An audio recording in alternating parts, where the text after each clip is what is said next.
اسے نور گنج کی طرح کسی سیلاب نے نہیں نگلا تھا۔ گاؤں زندہ تھا تو کچھ نہ کچھ لوگ بھی ضرور زندہ ہوں گے۔ ماجدہ اپنے مختصر سے قافلے کے ساتھ سیدھی اس طرف بڑھ رہی تھی جدھر کبھی اس کا گھر واقع تھا۔ اگرچہ بہت کچھ بدلا ہوا لگ رہا تھا، پھر بھی راستے کے مناظر اسے اجنبی نہیں لگ رہے تھے۔ ماجدہ کا قافلہ ایک مکان کے دروازے کے سامنے کچھ فاصلے پر رک گیا۔ مکان میں کوئی بڑی تبدیلی نہیں ہوئی تھی، البتہ وہ خاصا خستہ حال نظر آ رہا تھا۔ شاید کافی دنوں سے اس کی مرمت نہیں کی گئی تھی۔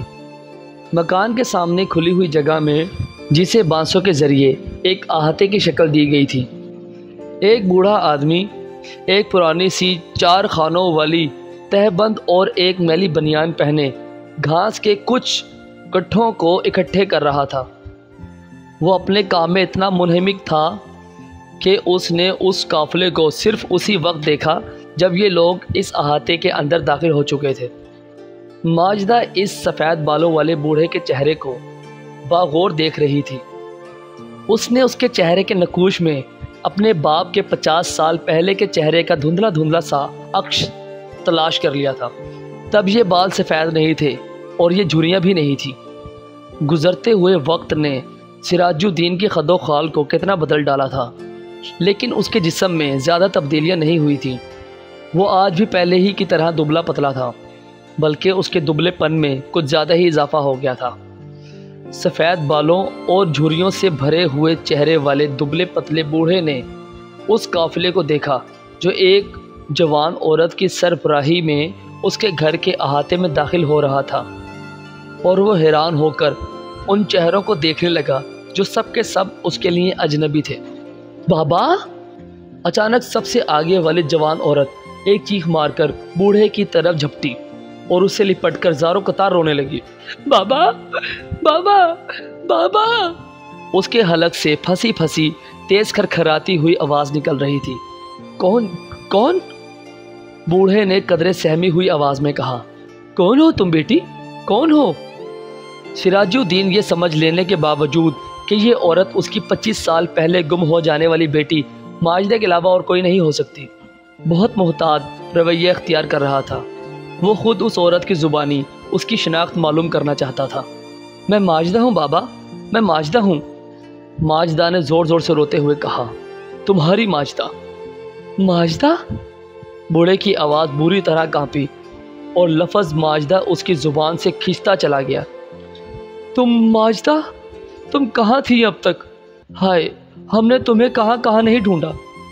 گرے و زاری اور آؤ بقا کا طوفان ذرا تھما تو ماجدہ نے وہی احاطے میں کھڑے کھڑے اپنے باپ کو بتایا کہ وہ پاکستان کے شہر لاہور میں رہتی ہے اور اپنے 3 بچوں کے ساتھ اپنے گھر والوں کی تلاش میں آئی ہے۔ اس نے اپنے پاس کھڑے ہوئے میمونہ اور ڈاکٹر کا بھی مختصر تعارف کروا دیا۔ آؤ سب لوگ اندر آؤ، سراج الدین نے خوشی اور غم کی آمیزش سے دہکتی ہوئی آواز میں کہا۔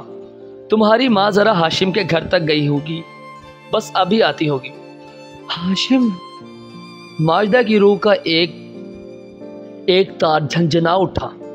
آج 25 سال کے بعد وہ ہاشم کے حوالے سے کوئی بات سن رہی تھی۔ بابا کے کہنے کا جو انداز تھا اس سے صاف ظاہر ہوتا تھا کہ ہاشم زندہ ہے۔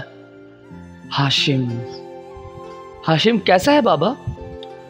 ماجدہ کی زبان سے نکلا، لیکن اس نے اپنی روح کی گہرائیوں سے ابھرنے والے ان الفاظ میں فوراً ہی کچھ اور اضافہ بھی کر دیا۔ اماں کیسی ہے؟ تمہاری ماں بھی ٹھیک ہے اور ہاشم بھی ٹھیک ہے، سراج الدین نے کہا۔ وہ دونوں تھوڑی دیر میں آ جائیں گے، ہاشم کو یہاں کئی کام کرنے ہیں۔ تو ہاشم بھی زندہ ہے؟ ہاشم زندہ ہے، اماں بھی زندہ ہیں۔ ماجدہ کے سارے وجود میں تیز و تند سرور آمیز گھنٹیاں سی بج رہی تھی۔ وہ سب لوگ اندر آ گئے اور سراج الدین انہیں چرپائیوں پر بٹھا رہا تھا۔ تایا کیسے ہیں؟ اور تائی؟ ماجدہ نے فوراً ہی ہاشم کے والدین کے بارے میں پوچھنا شروع کر دی۔ وہ دونوں اب زندہ نہیں ہیں، سراج الدین نے گہری اداسی کے ساتھ کہا۔ بھائی صاحب کا انتقال تو 10 سال پہلے ہی ہو گیا تھا، انہیں سانپ نے کاٹ لیا تھا۔ ہم لوگ انہیں ہسپتال لے جا رہے تھے لیکن وہ راستے میں ہی ختم ہو گئے۔ بھابھی ان کی موت کے بعد 2 سال تک زندہ رہیں، پھر وہ بھی ملیریا میں مبتلا ہو کر ختم ہو گئی۔ ہائے، تایا اور تائی دونوں ہی اس دنیا سے رخصت ہو گئے اور مجھے کسی کے بارے میں کچھ خبر نہ مل سکی۔ مجھے تو ظالموں نے میرے اپنوں سے جدا کر دیا۔ وہ پھوٹ پھوٹ کر رونے لگی۔ سراج الدین کی آنکھوں سے بھی آنسو بہنے لگے۔ ماجدہ کو یہ تو معلوم ہو چکا تھا کہ ہاشم زندہ ہے، اور اس خبر نے اس کی روح کو جیسے ایک دم سے تر و تازہ کر دیا تھا۔ دل میں پیدا ہونے والے ہزار طرح کے وسوسے آن کے آن میں ختم ہو گئے تھے۔ ہاشم زندہ تھا اور یہیں مادھو پور میں موجود تھا۔ وہ ابھی ذرا دیر میں اس کے سامنے آنے والا تھا۔ اس کی آنکھیں ایک ایسے نظارے کو دیکھنے والی تھیں جس کو دیکھنے کی آرزو نے اسے خود فراموشی کی دنیا میں پہنچا دیا تھا۔ وہ اپنے باپ سے ہاشم کے بارے میں اور بھی بہت کچھ پوچھنا چاہتی تھی۔ وہ ان سے ہاشم کی شادی کے بارے میں، اس کی بیوی اور بچوں کے بارے میں پوچھنا چاہتی تھی، لیکن اپنی شدید ترین خواہش کے باوجود فوری طور پر باپ سے سوال نہ کر سکی۔ ہاشم زندہ ہے اور صحیح سلامت ہے تو پھر اس کی شادی بھی ضرور ہوئی ہوگی، وہ دل ہی دل میں سوچ رہی تھی۔ آخر انتظار کرنے کی بھی کوئی حد ہوتی ہے۔ کیا وہ ساری عمر میرا انتظار کرتا؟ اور اگر انتظار کرتا بھی تو کس امید پر؟ میں تو لاپتہ ہو گئی تھی۔ ماجدہ ہاشم کی شادی کے بارے میں تو اپنے باپ سے فوری طور پر کچھ نہ پوچھ سکی۔ اس نے اپنے چھوٹے بہن بھائیوں کے بارے میں پوچھا۔ ماجدہ کی 2 چھوٹی بہنیں تھیں، سریہ اور شاہدہ، اور 2 چھوٹے بھائی تھے، نصیر اور وزیر۔ سریہ تو یہی ہے مادھو پور میں، اس کے باپ نے بتایا۔ شاہدہ دناج پور میں ہے، اس کا خاوند وہاں سرکاری ملازم ہے۔ نصیر اور وزیر اپنے بیوی بچوں کے ساتھ چٹا گاؤں میں ہیں۔ وہ دونوں وہیں چلے گئے تھے اور انہوں نے جہاز پر نوکری کر لی تھی۔ وہ لوگ سال میں کم از کم ایک بار تو مادھو پور ضرور آتے ہیں۔ اس مختصر سے عرصے میں ماجدہ کو اپنے خاندان کے سارے افراد کے بارے میں ضروری معلومات حاصل ہو گئی تھی، لیکن وہ ہاشم کے بارے میں جو کچھ جاننا چاہتی تھی وہ اسے نہیں معلوم ہو سکا تھا۔ بابا نے ہاشم کے بارے میں زیادہ نہیں بتایا تھا۔ تم یہاں تک کیسے پہنچی بیٹی؟ سراج الدین نے جذبات سے بوجھل آواز میں کہا۔ تمہیں اپنا گھر یاد رہا؟ یاد کیوں نہ رہتا بابا؟ ماجدہ نے ایک پھیکی مسکراہٹ کے ساتھ جواب دیا۔ میں جب یہاں سے گئی تھی تو تقریباً 9 سال کی تھی۔ میں اپنے گھر کو کیسے بھول سکتی تھی؟ نہ گھر کو بھولی ہوں اور نہ گھر والوں کو۔ میں تو کچھ بھی نہیں بھولی ہوں بابا۔ مگر بیٹی تم اچانک غائب کہاں ہو گئی تھی؟ سراج الدین نے کھل کر ماجدہ سے پوچھا۔ ہاشم کا کہنا ہے کہ تم کھلا میں گھاٹ پر سے کہیں غائب ہو گئی تھی۔ ہاں بابا، ماجدہ نے کہا۔ ہاشم ٹھیک کہتا ہے، مجھے کھلنا کے گھاٹ پر سے اغوا کر لیا گیا تھا۔ یہ ایک بہت لمبی کہانی ہے بابا، اطمینان سے بتاؤں گی کہ میرے ساتھ کیا ہوا تھا۔ بس خدا کا شکر ہے کہ میں زندہ سلامت ہوں، میرے بچے بھی زندہ سلامت ہیں، اور ہم سب لوگ پاکستان کے شہر لاہور میں پرسکون زندگی گزار رہے ہیں۔ اور تمہارا شوہر؟ سراج الدین نے جھجکتے ہوئے بڑے محتاط انداز میں سوال کیا۔ وہ کہاں ہے؟ سراج الدین کا سوال بہت سیدھا سادہ تھا، لیکن اس ایک سیدھے سادے سوال کے جواب میں داستہ در داستہ جو المیے چھپے ہوئے تھے ان کو پوری سچائی کے ساتھ بیان کرنے کی قوت ماجدہ میں نہیں تھی۔ ان المیوں کی مکمل سچائی کو تو وہ اپنے آپ سے بھی چھپانے کی کوشش کرتی تھی۔ اسے یہ سب کچھ اس قدر اذیت ناک اور ناقابل قبول لگتا تھا کہ وہ اس کے بارے میں سوچتے ہوئے بھی ڈرتی تھی، مگر سچائی کو خوف کی دھند میں تو نہیں چھپایا جا سکتا تھا۔ وہ اب اس دنیا میں نہیں ہے، ماجدہ نے مختصر جواب دیا۔ اوہ، یہ تو بہت افسوس کی بات ہے، سراج الدین نے افسردگی کے ساتھ کہا۔ ہم لوگوں نے تو اسے کبھی دیکھا بھی نہیں۔ خیر، جو خدا کی مرضی۔ وہ ایک نہیں تھا بابا جو تم اسے دیکھ سکتے، ماجدہ نے دل ہی دل میں کہا۔ وہ یہ الفاظ اپنی زبان پر نہیں لا سکتی تھی۔ اس کے تو 3 چہرے تھے، اس کی 3 شکلیں تھیں۔ ہم سب لوگ تمہارے لیے کس قدر پریشان رہے، سراج الدین گلو گیر آواز میں کہہ رہا تھا۔ ہم نے تمہیں کتنا تلاش کیا، اور ہمیں تو یہ بھی نہیں معلوم تھا کہ تم زندہ بھی ہو یا نہیں۔ کتنے برس گزر گئے ماجدہ، انتظار کرتے کرتے ہماری آنکھیں تھک گئیں، اور اب تو کوئی امید بھی باقی نہیں رہی تھی۔ مگر وہ خدا کی قدرت۔ تم سب لوگ ٹھیک تو ہو نا بابا؟ ماجدہ نے اپنے باپ کا ہاتھ تھامتے ہوئے کہا۔ ہاں بیٹی، ہم لوگ ٹھیک ہیں، سراج الدین نے کہا۔ ہم سب لوگ ٹھیک ہیں۔ اور وہ جلدی جلدی ماجدہ کو یہاں کے حالات کے بارے میں بتانے لگا۔ وہ بہت کچھ بتا رہا تھا، لیکن اس نے ہاشم کی شادی کے بارے میں ابھی تک کچھ نہیں بتایا تھا۔ ماجدہ چاہتی تھی کہ وہ خود ہی اس بارے میں بتائیں، اور اسے پوچھنا نہ پڑے، لیکن ابھی تک وہ وقت نہیں آیا تھا۔ ہاشم کیا کرتا ہے بابا؟ ماجدہ نے ایک بار پھر ایک نئے زاویے سے ہاشم کا ذکر نکال لیا۔ وہ زمین پر کام کرتا ہے بیٹی، سراج الدین نے جواب دیا۔ محنتی آدمی ہے، اس نے اپنی محنت سے کچھ اور زمین بھی حاصل کر لی ہیں، اچھی خاصی آمدنی ہو جاتی ہے۔ اور ہاشم کے بیوی بچے؟ ماجدہ سے اب مزید صبر نہیں ہو سکتا تھا۔ اس نے اب اپنے سوال کو نئے انداز میں ترتیب دیا۔ ہاشم کا ایک بیٹا ہے، سراج الدین نے کچھ رک کر کہا۔ وہ کھلنا کے ایک اسکول میں پڑھتا ہے اور وہیں بورڈنگ ہاؤس میں رہتا ہے۔ ہاشم اسے بہت اچھے اسکول میں پڑھا رہا ہے، چونکہ روزانہ وہاں آنا جانا مشکل ہے، اس لیے ہاشم نے اسے بورڈنگ ہاؤس میں داخل کرا دیا۔ تو اس بات کی تصدیق ہو گئی کہ ہاشم کی شادی ہو گئی تھی اور اس کا ایک بیٹا بھی تھا جو کھلنا میں پڑھ رہا تھا۔ لیکن بابا نے ابھی تک ہاشم کی بیوی کے بارے میں کچھ نہیں بتایا تھا۔ اس نے تو ہاشم کی بیوی کا کوئی تذکرہ بھی نہیں کیا تھا۔ ہاشم کی بیوی وہ کون ہوگی اور کیسی ہوگی؟ ماجدہ نے دل میں سوچا۔ وہ میرے بارے میں کچھ نہ کچھ جانتی تو ضرور ہوگی، ہاشم نے اسے بتایا ہوگا۔ اور ہاشم کا بیٹا، وہ جانے کیسا ہوگا؟ شاید ہاشم کا ہم شکل ہو۔ ان چند لمحوں نے جب اس روز اس نے کھلنا میں ندی کے کنارے گھاٹ پر اس نامعلوم عورت کا دیا ہوا پان کھایا تھا، اس سے کتنا کچھ چھین لیا تھا۔ ان قاتل اور شفاق لمحوں نے اس سے اس کا وہ بیٹا بھی چھین لیا تھا جو اس وقت کھلنا کے اسکول میں پڑھ رہا تھا اور بورڈنگ ہاؤس میں رہتا تھا۔ ان لمحوں نے اس سے صرف ہاشم کو ہی نہیں چھینا تھا، ہاشم کا بیٹا۔ ماجدہ نے ایک نرم مسکراہٹ کے ساتھ آہستہ سے کہا۔ کیا نام ہے اس کا بابا؟ اس کا نام ماجد ہے، سراج الدین نے کچھ رکتے ہوئے کہا۔ ماجد؟ ماجدہ کے دل کی دھڑکن یک بارگی بہت تیز ہو گئی۔ ہاشم نے اپنے بیٹے کا نام ماجد رکھا تھا۔ اپنے بیٹے کے نام میں اس نے شاید ماجدہ کی روح کو، ماجدہ کے تصور کو مجسم کرنے کی کوشش کی تھی۔ اس نے کبھی بھی مجھ کو اپنے آپ سے الگ نہیں کیا۔ ماجدہ نے بہتے ہوئے آنسوؤں کے ساتھ سوچا۔ اس کے لیے ایسا کرنا بھی ممکن نہیں تھا۔ ماجدہ کے تینوں بچے اور ڈاکٹر ظہیر اور میمونہ اور ان کے بچے زیادہ تر خاموش تھے اور باپ بیٹی کے درمیان ہونے والی گفتگو کو غور سے سن رہے تھے۔ میمونہ کو تو ہاشم اور ماجدہ کے بارے میں سب کچھ معلوم ہو گیا تھا۔ وہ ماجدہ کی رازدار تھی اور اب یہ سن کر کہ ہاشم زندہ ہے، اس کی شادی ہو چکی ہے اور وہ ایک بیٹے کا باپ ہے، میمونہ کو یہ المناک کہانی ہمیشہ کے لیے ختم ہوتی نظر آ رہی تھی۔ اسی وقت گھر کے احاطے میں 3 افراد داخل ہوئے۔ ان میں سے ایک تو سفید بالوں والی بوڑھی عورت تھی جس کی کمر میں ہلکا سا جھکاؤ پیدا ہو چکا تھا اور گردش وقت نے چہرے پر بہت سارے سلوٹیں ڈال دی تھیں۔ دوسری ایک جوان عورت تھی جس کے خد و خال میں ماجدہ کو اپنے چہرے کی جھلک دکھائی دے رہی تھی، اور تیسرا ایک مرد تھا جس کی عمر کوئی 40 سال کے لگ بھگ معلوم ہوتی تھی۔ اس کے سر کے بال بکھرے ہوئے تھے اور ان میں کافی سفیدی نظر آ رہی تھی۔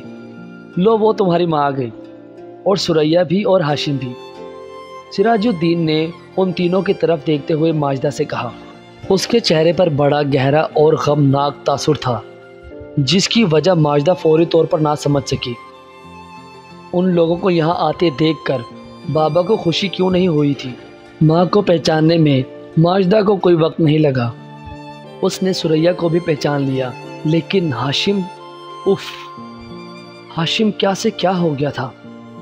ماجدہ کے ذہن کے پردے پر ہاشم کی جو تصویر نقش تھی وہ آج سے تقریباً کئی سال پہلے کے ایک نو عمر لڑکے کی تھی، اور یہ تصویر ایک ہی جگہ منجمد ہو کر رہ گئی تھی۔ اس کے بعد سے ماجدہ نے ہاشم کو اپنے خیالوں اور خوابوں میں ان گنت مرتبہ دیکھا تھا، لیکن اس کی وہی ایک صورت آنکھوں میں ابھرتی تھی، اور اب اچانک اس منجمد تصویر میں جیسے جان پڑ گئی تھی۔ اس کے خد و خال بڑی تیزی کے ساتھ بدلنے لگے تھے۔ گھنے خوبصورت سیاہ بال چھدرے بالوں میں بدل گئے تھے جن میں جگہ جگہ سفیدی نظر آ رہی تھی۔ دمکتے ہوئے شاداب اور بھرے بھرے چہرے پر کتنی جھریاں نمودار ہو چکی تھیں، اور جلد بھی کچھ ڈھیلی پڑ گئی تھی۔ ماجدہ اس 40 سالہ ادھیڑ عمر کے آدمی کے چہرے میں اس 14 سالہ نو عمر لڑکے کے نقوش تلاش کر رہی تھی جو تقریباً 25 برس پہلے کھلنا کے ساحل پر اس سے جدا ہو گیا تھا۔ اس کا دل غم سے جیسے کٹ کٹ کر آنکھوں کے راستے بہنے لگا۔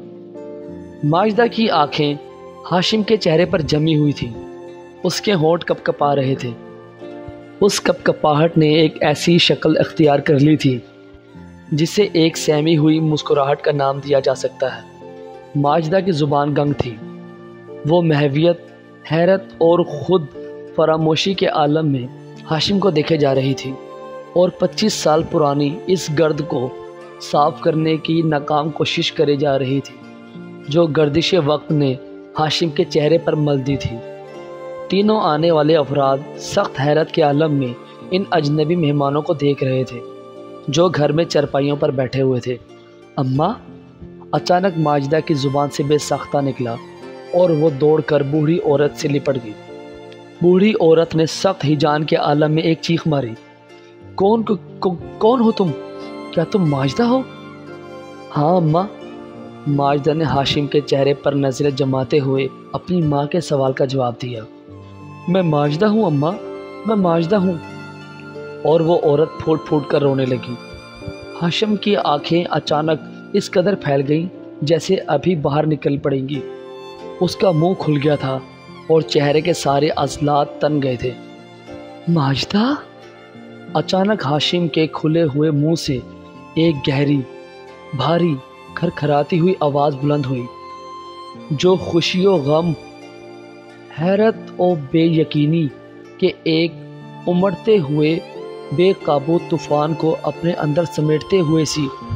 اگر کسی آواز میں شامل جذبوں کو الگ الگ کر کے دیکھنا ممکن ہوتا تو ہاشم کی آواز میں ان تمام جذبوں کو بآسانی تلاش کیا جا سکتا تھا۔ اپنی زبان سے ادا کیے جانے والے صرف ایک لفظ ماجدہ میں اس نے اپنی زندگی بھر کے کرب کو سمو دیا تھا۔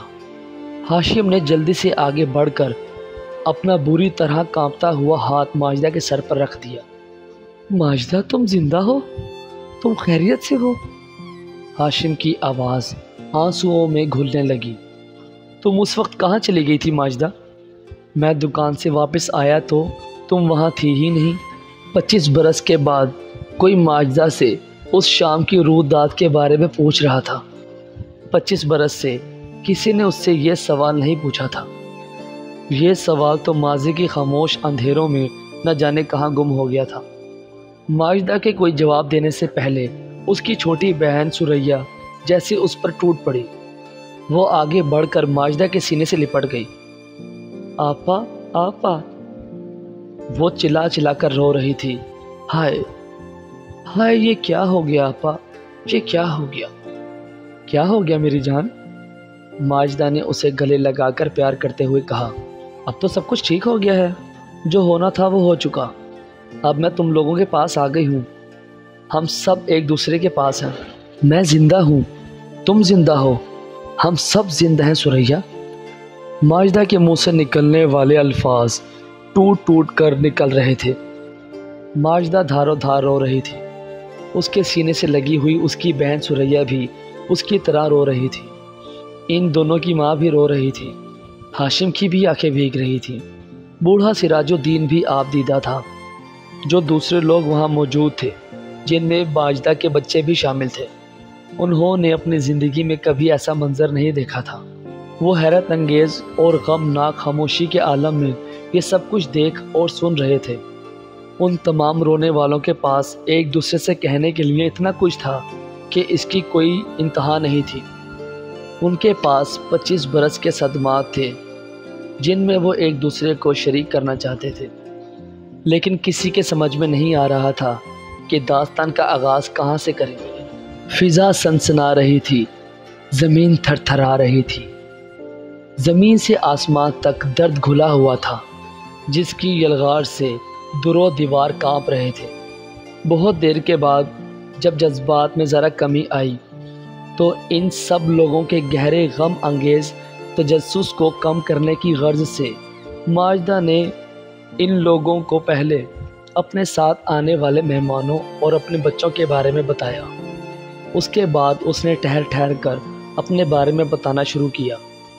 اس نے ان لوگوں کو جو کچھ بتایا اس کا لب لباب یہ تھا کہ اسے ایک عورت نے کھلنا کے ساحل پر پان کھلا کر بے ہوش کر کے کسی نامعلوم مقام پر پہنچا دیا تھا، جہاں 2 لڑکیاں اور بھی تھیں۔ پھر وہ لوگ اسے لے کر کراچی آ گئے، جہاں 2 سال کے بعد انہوں نے ایک زمیندار کے ساتھ اس کا نکاح کر دیا، جس سے اس کی بیٹی سمینہ پیدا ہوئی۔ اس زمیندار نے کچھ عرصے کے بعد ماجدہ کو طلاق دے دی اور ماجدہ لاہور آ گئی۔ وہاں اس کی شادی عزیز نامی ایک شخص سے ہو گئی، جس کا بیٹا وسیم ہے۔ پھر عزیز کا ایک حادثے میں انتقال ہو گیا اور ماجدہ کی شادی عرفان سے ہو گئی، جس کا بیٹا فہیم ہے۔ عرفان بال بچوں والا آدمی تھا اور اپنے گھر والوں کے زور دینے پر اس نے ماجدہ کو طلاق دے دی اور ایک مکان ماجدہ کے نام کر دیا۔ ان ساری باتوں کو ایک عرصہ گزر چکا ہے۔ ماجدہ نے اپنی داستان سمیٹتے ہوئے کہا، میرا لاہور میں اپنا ایک کاروبار ہے۔ میری دوست میمونہ اور ان کے شوہر ڈاکٹر ظہیر نے میری بہت مدد کی ہے۔ وہ میمونہ کے بارے میں ان لوگوں کو پہلے ہی بتا چکی تھی کہ وہ اس کے ساتھ اغوا ہونے والی لڑکی ہے، جسے ایک نیک دل انسان نے بیٹی بنا کر پال لیا تھا۔ اپنی گفتگو کے دوران ماجدہ بار بار ہاشم کے چہرے کی طرف دیکھتی جا رہی تھی، جو اس وقت پتھر کی طرح سخت، بے جان اور مردہ نظر آ رہا تھا۔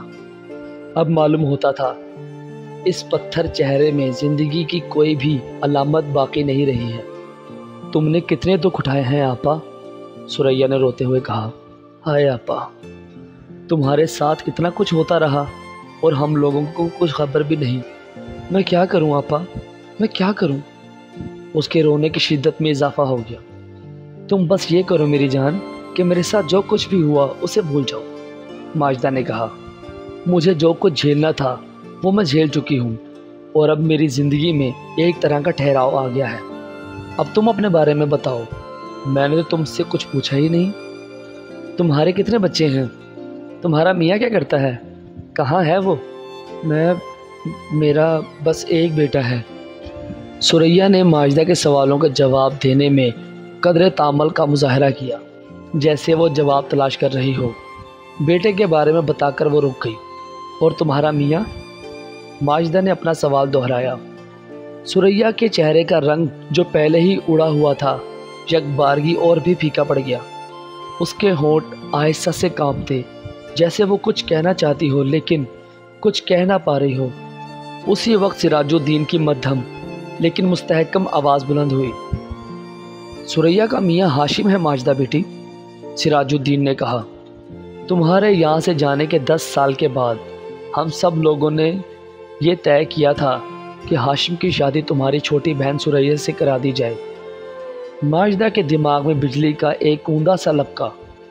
اسے اپنے ان بہت سارے سوالوں کے جوابات مل گئے جو یہاں آنے کے بعد ان لوگوں کے رویے دیکھ کر اس کے دل میں پیدا ہو رہے تھے۔ بابا ہاشم کی بیوی کا ذکر کرنے سے کیوں گریزاں تھے؟ انہوں نے ثریا کے شوہر کے بارے میں کیوں کچھ نہیں بتایا تھا؟ ثریا بار بار یہ کیوں کہہ رہی تھی کہ ہائے آپا یہ کیا ہو گیا؟ وہ یہ کیوں کہہ رہی تھی کہ اب میں کیا کروں آپا؟ بابا ہاشم ثریا اور اماں کو دیکھ کر کیوں پریشان نظر آ رہے تھے؟ ایک دھماکے کے ساتھ ساری صورتحال واضح ہو گئی، اور اسی کے ساتھ ہی ماجدہ نے یہ بھی سمجھ لیا کہ اسی کے لیے زندگی کی شدید سب سے زیادہ مشکل گھڑی بھی آن پہنچی ہے، جب اسے اپنی وجود کی ساری قوت اور اپنے جذبوں کی ساری توانائی کو برے کار لاتے ہوئے نہ صرف خود کو تحفظ فراہم کرنا ہوگا بلکہ اپنے سارے گھر والوں کو بھی تحفظ فراہم کرنا ہوگا۔ ہاشم کو تحفظ فراہم کرنا ہوگا جس سے اس نے دنیا میں سب سے زیادہ محبت کی تھی۔ اپنی معصوم اور بے گناہ بہن کو تحفظ فراہم کرنا ہوگا اور ان کے بچوں کو تحفظ فراہم کرنا ہوگا۔ جو کچھ ہو چکا تھا شاید ایسا ہی ہونا چاہیے تھا، اس کے سوا شاید اور کچھ بھی نہیں ہو سکتا تھا۔ ان چند لمحوں کے دوران ماجدہ نہ جانے کتنے سرکش اور ہلاکت خیز طوفانوں سے گزرتی ہوئی یک بارگی ساحل پر آ گری۔ کسی تیز و تند سوچ نے اسے طوفانوں سے باہر نکال دیا۔ وہ تیزی سے آگے بڑھی اور اس نے جلدی سے ثریا کو ایک بار پھر اپنے گلے سے لگا لیا۔ مبارک ہو میری بہن، اس نے ثریا کو وارفتگی کے عالم میں پیار کرتے ہوئے کہا۔ بہت بہت مبارک ہو۔ مجھے اس کا دکھ ہمیشہ رہے گا کہ میں تمہاری شادی کے وقت یہاں موجود نہیں تھی۔ آپا آپا، ثریا سسکیاں لے لے کر رو رہی تھی۔ پھر اس نے اپنا منہ ماجدہ کے کان کے بالکل قریب لے جا کر سرگوشی میں کہا، تم ناراض تو نہیں ہو آپا؟ پاگل، ماجدہ نے اس کے گال پر ہولے سے تھپکی دیتے ہوئے جوابی سرگوشی میں کہا، ناراضگی اور تم سے؟ ان سب لوگوں کے دلوں پر جو قیامت گزرنا تھی وہ گزر گئی، اور اب ایک سکون آمیز خاموشی تھی۔ ہاشم اور ثریا کی شادی کے بارے میں پھر اور کوئی بات نہیں ہوئی۔ ماجدہ اپنے بچوں کے ساتھ اپنے گھر میں رہی، جبکہ ساتھ آنے والے مہمانوں کے ٹھہرنے کا انتظام ہاشم نے اپنے گھر میں کیا۔ رات گئے تک سب لوگ ماجدہ کے گھر میں ہی رہے اور انہوں نے کھانا بھی ایک ساتھ کھایا۔ اس کے بعد ہاشم مہمانوں کو اپنے گھر لے گیا۔ ہاشم سے تنہائی میں گفتگو کرنے کا موقع ماجدہ کو اگلے ہی دن مل سکا۔ وہ اور ہاشم ایک دوسرے کے آمنے سامنے تھے۔ 25 سال کی طویل دوری یک بارگی سمٹ کر ایک نقطۂ مہم میں تبدیل ہو گئی تھی، لیکن یہ نقطۂ مہم اپنے اندر دکھوں کا کتنا بڑا سمندر سمیٹے ہوئے تھا، اس کا اندازہ شاید ان لوگوں کے علاوہ اور کوئی نہیں کر سکتا تھا۔ اس شام جب میں نے واپس آ کر گھاٹ پر تم کو نہ پایا تو میری جان نکل گئی۔ میں آدھی رات تک تم کو نہ جانے کہاں کہاں تلاش کرتا رہا اور لوگوں سے تمہارے بارے میں پوچھتا رہا۔ پھر میں وہیں گھاٹ پر ہی ایک تختے پر لیٹ گیا، تھوڑی سی آنکھ لگی۔ وہ رات، وہ کس قدر خوفناک رات تھی۔ لگتا تھا کہ ساری دنیا ختم ہو چکی ہے۔ ماجدہ کہاں ہوگی؟ ماجدہ اس وقت کہاں ہوگی؟ اتنی رات کو تنہا میرے بغیر، نہ جانے کس کے قبضے میں۔ میں زاروں قطار روتا تھا اور شدت درد سے تڑپتا تھا۔ یہ ایک ایسی بے بسی کا عالم تھا کہ حواس نے ساتھ چھوڑ دیا تھا۔ صبح ہوئی تو میں نے ایک بار پھر تلاش شروع کی، اور جب تم کہیں نہیں ملی تو میرے دماغ میں یہ بات آئی کہ میں پولیس کو بتاؤں۔ میں نے تھانے میں جا کر بتا دیا۔ پولیس مجھے ساتھ لے کر مادھو پور آئی۔ میں نے تمہارے اور اپنے والدین کو سب کچھ بتا دیا تھا۔ بس اس کے بعد سے تمہاری کوئی خبر نہیں ملی۔ میں ہر روز جیتا تھا اور ہر روز مرتا تھا، اور یوں مرتے جیتے 10 سال کا عرصہ گزر گیا، جس کے بعد میں نے اپنے گھر والوں کے اصرار پر تمہاری چھوٹی بہن ثریا سے شادی کر لی۔ اس شام کے بعد سے جب میں نے کھلا میں تم کو کھو دیا تھا، میری زندگی میں مایوسی اور پچھتاوے کے علاوہ اور کچھ بھی نہیں بچا تھا۔ میں رہ رہ کر اپنے آپ کو ملامت کرتا تھا کہ میں تمہیں گھاٹ پر اکیلا چھوڑ کر گیا ہی کیوں، تمہیں اپنے ساتھ ہی کیوں نہ لے گیا۔ اگر میں نے ایسا کیا ہوتا تو ہمارے درمیان آج 25 برس کی بے خبری کا فاصلہ موجود نہ ہوتا۔ میں نے اپنے آپ کو کبھی معاف نہیں کیا۔ ہاشم کی آنکھوں سے بے ساختہ آنسو بہنے لگے اور اس کی آواز حلق میں پھنسنے لگی۔